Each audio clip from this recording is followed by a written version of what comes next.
Marathi movie दशावतार बघून आलेलो आहे। मूवीच्या प्लॉटमध्ये दाखवण्यात आलेलं आहे कोकणातलं एक छोटंसं गाव, त्यात बाबुली नावाचं एक कॅरेक्टर आहे जे दशावतार नाटकांमधल्या विविध पात्रांसाठी फेमस आहे आणि यामध्ये एक ग्रामदैवत सुद्धा आहे ज्याला गावातले लोक राखणदार म्हणतात। आणि असं काय गावात होतं ना की त्याच्यानंतर एक रिव्हेंज स्टोरी स्टार्ट होते।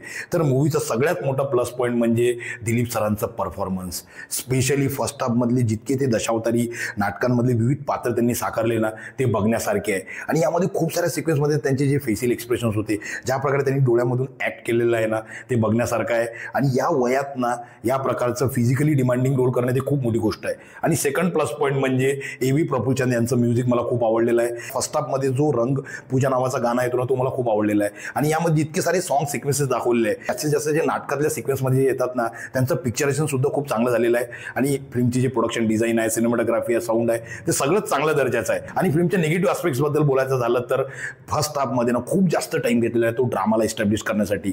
आणि ते कॅरेक्टर एस्टॅब्लिशमेंटसाठी ना खूप जास्त अननेसरी सिक्वेन्स याच्यात दाखवण्यात आलेले आहे। जे लव्ह स्टोरी त्याच्यात दाखवलेली आहे ते कुठंच जास्त वर्क करत नाही। आणि यानंतर ना जो रिव्हेंजवाला जो पार्ट आहे त्याला ज्या प्रकारे भगवान विष्णूच्या दशावतार स्टोरीसोबत जे कनेक्ट केलेलं आहे ना ते ज्या प्रकारचं मॅजिक क्रिएट करायला पाहिजे होतं ना ते मॅजिक क्रिएट नाही झालं। तेलुगूमध्ये ना हरिकथा नावाची एक सिरीज आहे, त्यात सुद्धा अशा सिमिलर टाईपचा प्लॉट दाखवण्यात आलेला आहे। ती सिरीज मी आता बघितलेली नाही आहे, तर मी या मूवीमध्ये आणि त्या सिरीजमध्ये किती सिमिलॅरिटीज आहे ते सांगू शकत नाही।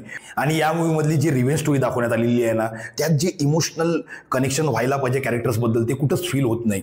त्यामुळे तो जो ड्रामा आहे तो ड्रॅग होतो आणि स्टोरी खूप जास्त प्रेडिक्टेबल आहे। तो जो सस्पेन्स वगैरे आहे ना तो खूप पहिलेच रिव्हील करून दिलेला आहे, त्यामुळे स्टोरीमध्ये काही उत्सुकता राहत नाही। जेव्हा महेश मांजरेकर सरांची एंट्री होते तेव्हा इंटरेस्ट जागतो, पण तोपर्यंत ना फिल्ममधली जी स्टोरी आहे ती एवढी बेसिक होऊन जाते आणि प्रेडिक्टेबल होऊन जाते, त्यामुळे त्या इन्व्हेस्टिगेशनमध्ये कुठंच तुमचं इंटरेस्ट राहणार नाही। आणि मला असं वाटलं ना की या फिल्मला जर ट्रीटमेंट दुसरी दिली असती ना, ज्या प्रकारे थोडे जे सीन्स वेगळ्या प्रकारे हाताळले असते, जे सस्पेन्सला अजून धरून ठेवलं असतं ना तर ह्या फिल्मचा इम्पॅक्ट अजून वाढला असता। फिल्मच्या ट्रेलरमधूनच ते प्रॉमिसिंग वाटत होतं की काही ना काहीतरी कंत्रासारखं ते व्हायला पाहिजे होतं, पण ते नाही झालं। तरी मी म्हणणार की दिलीप सरांचं जे परफॉर्मन्स आहे ते बघण्यासाठी एक वेळा तरी तुम्ही ही मूवी बघू शकता।